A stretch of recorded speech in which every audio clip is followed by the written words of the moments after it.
Մենք հաճախ ենք խոսում, հա, տնտեսական բնույթի հանցագործության մեջ են մեղադրում Սամվել Սարգսյանին, բայց այդ արարքները հիմնավոր կասկածի շեմն անգամ չեն հաղթահարում։ Ես մի քիչ sense ժողովրդի մարդկանց համար, ոչ իրավաբանների համար հասու եղանակով փորձեմ պարզաբանել, թե այդ արարքը նախ իրանից ինչ դրսևորում ունի եւ դրան ինչ քրեիրավական գնահատական են տալիս ու որ մեր ժողովուրդն էլ պատկերացում ունենա, հա մենք ասում ենք ապօրինի, բայց ես ցանկանում եմ որ յուրաքանչյուր անձ ինքը իր մեջ վերելուծի եւ ինքը գա նաեւ այն համոզման, որ իրոք կատարվող գործողությունը ապօրինի է եւ քաղաքական հետապնդման կոպիտ դրսևորման ձև ունի իր մեջ։ Նայեք, այդ տնտեսական հանցագործությունը ասվածը, հա, փողերի լվացումը ասվածը իր մեջ ունի հետեւյալ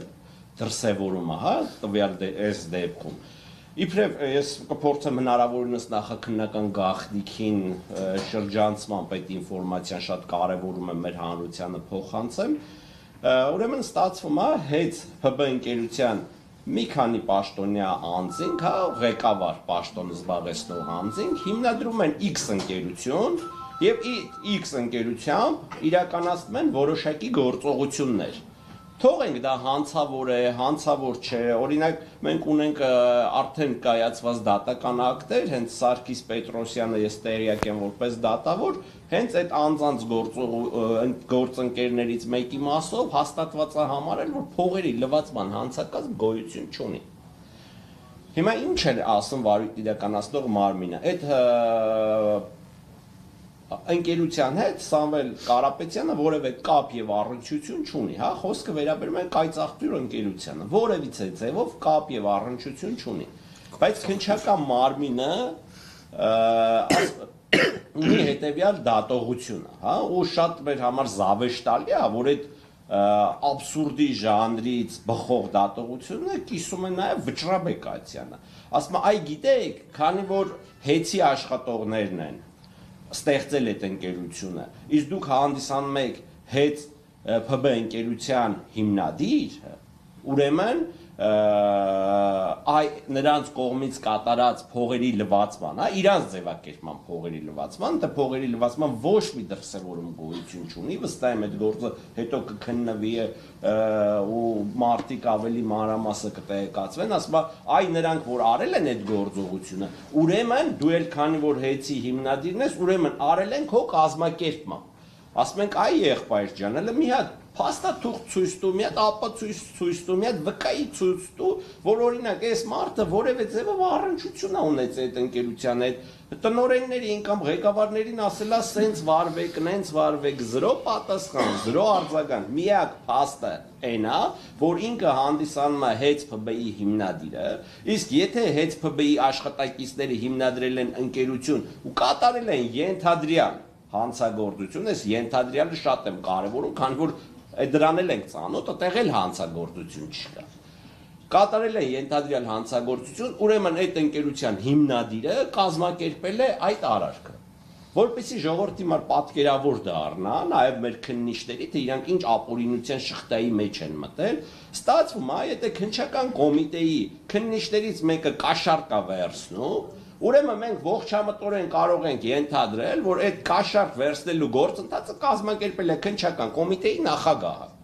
Բայց կարանք մի քիչ մեր մտավարժանքը էլ ավելի զարգացնել, չէ, ունենք նաև երկրի բարձրագույն ղեկավարություն, չէ, մի քայլ էլ վերև բարձրանանք, բայց չէ, որ այդ համակարգի մաս է կազմում։ Ուրեմն քննչական կոմիտեի նախագահի հետ նաև երկրի բարձրագույն ղեկավարությունն է կազմակերպել այդ կաշառք վերցնելու գործընթացը։ Այս տիպի աբսուրդի ժանրից ենք մենք խոսում ու դրան Առաքելյանի դատարանը տվել է իրավական դիրքորոշում, մասնարարպես մեջբերել է այդ ձևակերպումը եւ ասել է, որ այն զուրկ է ողջամիտ իրավական բանականության սահմաններից, հա։ Նայեք, Առաքելյանի դատարանը նման ձևակերպում է տվել, որ մենք բացառիկ դեպքերում այդ որ ողջամիտ իրավական դատողության սահմաններից դուրս է դատական ակտերում շատ հազվադեպ ենք մենք նման ձևակերպումների ականատես դառնում, բայց դատարանը նման ձևակերպում է տվել։ Այդ նույն դիրքորոշումը կիսել է նաև հակակոռուպցիոն վերաքննիչ դատարանի դատավոր Ժենյա Մելիքսեցյանը։ Նույն ձևակերպումը կիսել է։ Բայց սրա վերաբերյալ բողոք է տարվել Վճռաբեկ դատարան, գործընկերս նշեց, արդեն Վճռաբեկ դատարանը դա վարույթ է ընդունել։ Բայց դրա նախորդել է կամ դրա դեպքում հաջորդել է մեկ այլ դատավարական process, հա, մինչև Վճռաբեկ բողոք կտանեին, Վճռաբեկ դատարանը որոշեր վարույթ ընդունում թե չէ, իրանք նորից են մտել դատարան, որպեսզի կալանքի ժամկետ երկարացնեն։ Երբ որ նորից են մտել դատարան, այդ ժամանակ իբր այս եղածը մի կարում էին հիմնավորեին, մի դրվագել էին ավելացրել իբրև թե փողերի լվացման դրվագ։ Այդ դեպքում էլ Առաջիացյանի արդեն մեկ ուրիշ դատավոր, հա, որոշում կայացրեց եւ հիմնավորված համարեց, որ հաստատեց, որ հիմնավոր կասկածի առկայություն, ինչպես են սկզբնական դեպքում, այնպես էլ էս երկրորդ դրվագում, որը նոր էր, բացարձակ գոյություն չունի։ Դրա դեմ իհարկե նաեւ մենք ենք բողոք տարել, նաեւ դատախազությունն է բողոք տարել։ Վերաքննիչ դատարանի դատավոր Կարեն Ամիրյանը մերժել է եւ մեր բողոքը եւ դատախազության բողոքը, այսինքն հաստատված է մնացել, որ փողերի լվացման դրվագ գոյություն չունի։ Մենակ կա կոչի հետ կապված դրվագով է հիմնավոր կասկածը հաստատված համարել։ Կարեն Ամիրյանը նաև նշել է, որ այլընտրանքային խափանման միջոցների կիրառումն է տվյալ դեպքում անհրաժեշտ եւ կալանքի երկարացման հիմքեր այլևս գոյություն չունեն։ Բայց մենք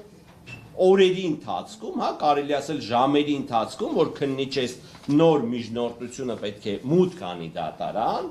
քննչական մարմինը գերարագությամբ Վճռաբեկ դատարանից ձեռք է բերում այս որոշումը, որպեսզի իրանք կարողանան նոր հիմք ստեղծեն ու մտնեն Առաջիացյանի դատարան, որ ամեն գնով Սամվել Կարապետյանին փորձեն ապօրինի պահեն կալանքի տակ։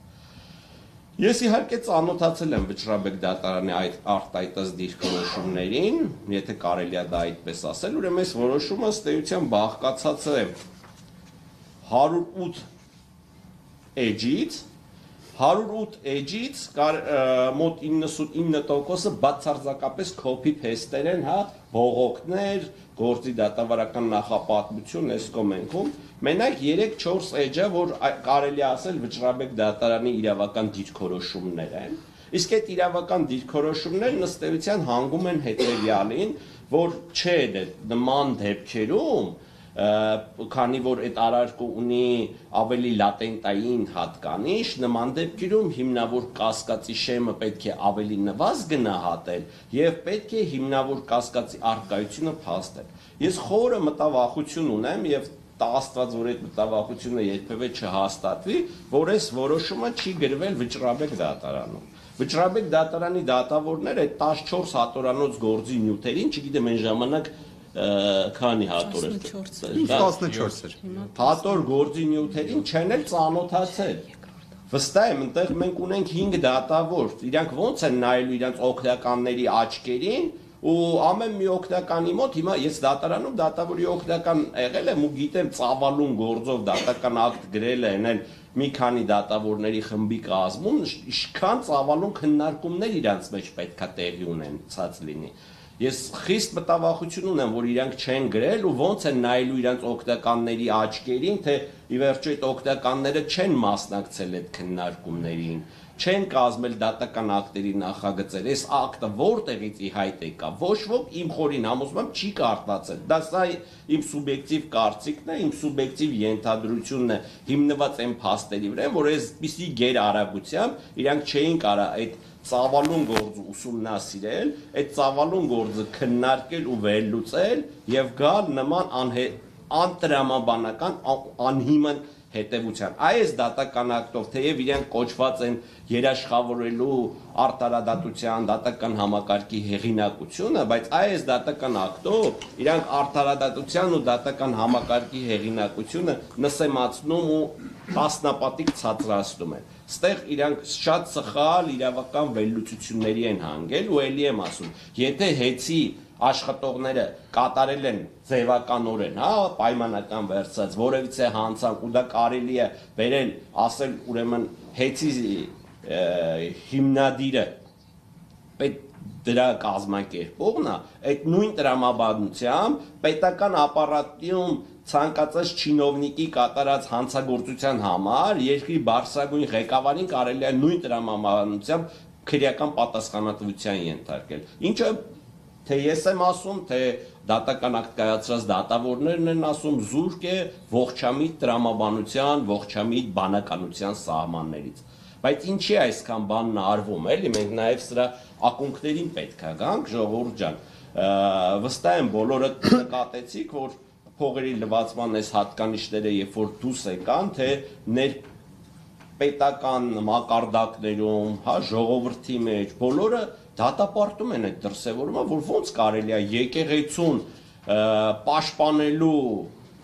խոսք ասվի եւ դա համարվի հանցագործություն։ Դրա վերաբերյալ նաև միջազգային հանրությունից են բազմաթիվ բացասական արձագանքներ լսում, այսպես ասած, մեր իրավակիրառ մարմինը, ով այդ հոդվածը դրել է, խայտարակվում է դրա ձեռքը ու չի կարողանում որևէ ձև հիմնավորել, որ լավ, դա իր մեջ պարունակում է հանցագործության հատկանիշներ, այդ կոչի դրվագը։ Ավելին ասեմ, այդ կոչի դրվագով մենք ունենք փորձագիտական եզրակացություններ, ունենք պրոֆեսորների, մասնագիտական կարծիքներ, հա, լեզվաբանների, հոգեբանների, որ դա իր մեջ իշխանությունը զավթելու, չգիտեմ, իշխանությունը յուրացնելու որևէ էլեմենտ իր մեջ չի պարունակում։ Դա ուղղակի եկեղեցուն պաշտպանելու վերաբերյալ մարդու արտահայտած խոսք է։ Այսինքն ստացվում է, որ մեր քննչական մարմինները, նաև դատախազական մարմինները մտավախություն ունենալով, որ այդ դրվագով բնականաբար այս գործը չի կարող ապրել եւ չի կարող հեռանկար ունենալ, իսկ թե ներպետական մակարդակում, նաև միջազգային մակարդակում իրանք խայտարակվում են, որ նման ապօրինի հոդվածով են մարդուն մեղադրում, դրա համար այսպեսի շինց ու մեղադրանքներ են փորձել առաջադրել, իբրև թե փողերի լվացում, որ կարողանան իրանց այն նախկին խայտարակությունը ինչ-որ ձևով քողարկել եւ մարդկանց սուտ ինֆորմացիա հրամցնել, թե Սամվել Կարապետյանը բացի կոչից նաև ախր փողերի լվացում է իրականացրել։ Ամփոփելով խոսքս կցանկանամ մի բան ասեմ։ Մեր երկրում վերջի ժամանակներս հաճախ ենք մենք լսում, որ ուղիղ եթերում հրավիրում ենք հրապարակային բանավեճի, հիմա նույնը ես եմ ասում։ Ուղիղ եթերում հրավիրում եմ հրապարակային բանավեճի Վճռաբեկ դատարանի այս դատական ակտը կայացրած բոլոր դատավորներին։ Թող գան եւ փորձեն հիմնավորել, որ կատարել են օրենքից, սահմանադրությունից եւ հենց այդ գործի հանգամանքներից բխող անաչառ եւ օբյեկտիվ դատական ակտ։ Հրավիրում եմ հրապարակային բանավեճի Սամվել Սարգսիչին առաջադրած մեղադրանքի վերաբերյալ, ով կուզի թող ներկանա, ով ավելի լավ կկարողանա դրան մեր հարցերին պատասխանել, թող ներկանա։ Ուղիղ եթերում մենք կոնկրետ ես պատրաստակամ եմ ցանկացած հարցադրման պատասխանել եւ նրանց տալ հարցադրումներ ու վստահ եմ մեր բնակչությունը, մեր ժողովուրդը, թե